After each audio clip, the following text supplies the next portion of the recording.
Dans cette vidéo, nous allons voir si la brosse à dents électrique est vraiment l'outil indispensable pour vos patients. Est-elle véritablement supérieure à la brosse manuelle? Quelles technologies récentes sont sur le marché? À la fin de cette vidéo, vous serez en mesure d'orienter vos patients vers la brosse à dents idéale pour chaque bouche et chaque situation clinique.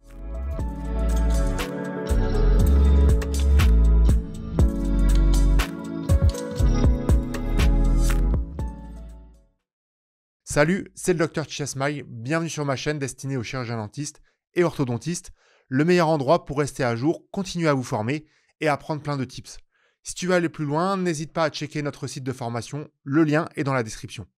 Restez bien jusqu'à la fin pour tout savoir sur les brosses à dents électriques. Pensez à liker, à vous abonner et à activer la cloche pour ne rien rater. Qu'est-ce que dit la science?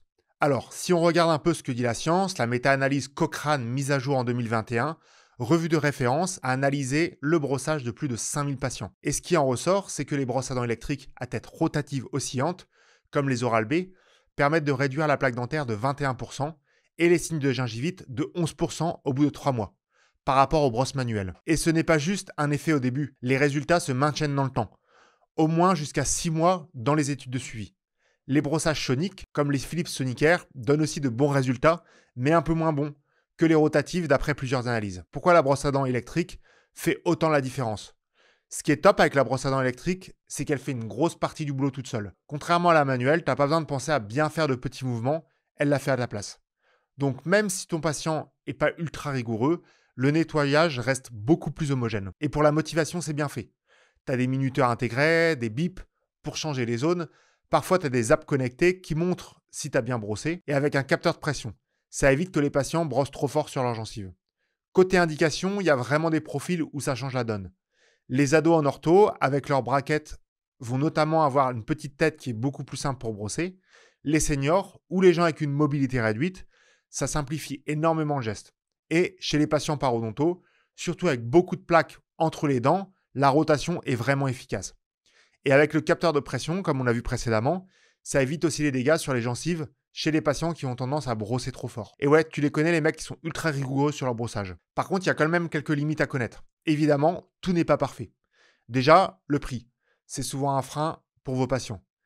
Certaines montent à 150 voire 200 € sans compter les têtes de rechange. Ensuite, certains patients trouvent ça bizarre au début. La sensation, le bruit, surtout pour ceux qui sont un peu sensibles ou anxieux.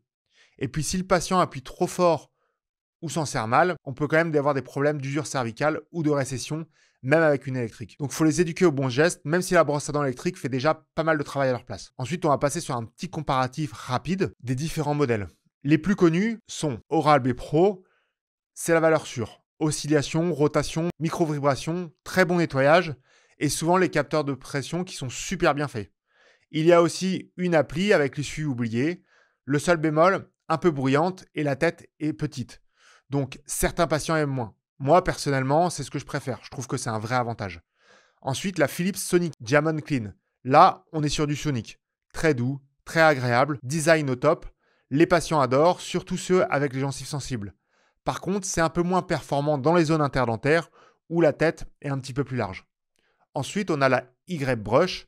C'est made in France, un format en Y qui prend toute l'arcade en même temps. 10 secondes de brossage, idéal pour les enfants, les personnes handicapées ou celles qui n'ont pas vraiment envie de brosser longtemps. Mais on attend encore un peu plus d'études sur son efficacité réelle. Personnellement, je l'ai utilisé sur moi avec un révélateur de plaques et franchement, c'était vraiment pas top. Et enfin, la Foreo ISA, silicone, design scandinave, vibration douce, très bon retour et très confortable. Mais honnêtement, pour moi, pas assez efficace pour les patients avec du tartre ou des soucis paro.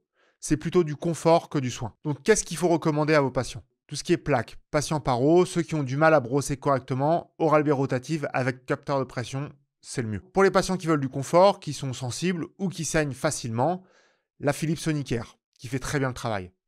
Et pour les cas spécifiques, enfants, handicapés, la Y-Brush, pourquoi pas, mais à tester au cas par cas. Le plus important, peu importe la brosse, c'est que le patient brosse 2 fois par jour, au bon moment, avec la bonne technique. La technologie, c'est une aide, c'est pas une baguette magique. En résumé, oui, la brosse à dents électrique a des avantages clairs, cliniquement validés, surtout chez certains profils de patients. Mais pour que ça marche, il faut le bon modèle, la bonne indication et surtout les bonnes explications. C'est à nous, praticiens, d'adapter nos conseils au fauteuil parce qu'un bon brossage, ça commence toujours par une bonne recommandation. Alors soyez clairs, soyez précis et surtout ne laissez plus vos patients choisir leur brosse à dents au hasard entre le rayon bébé et la promo de pile au supermarché. Si tu veux d'autres conseils pratico-pratiques comme celui-là, abonne-toi à la chaîne, lâche un like si tu as appris un truc et active la cloche pour ne rien rater.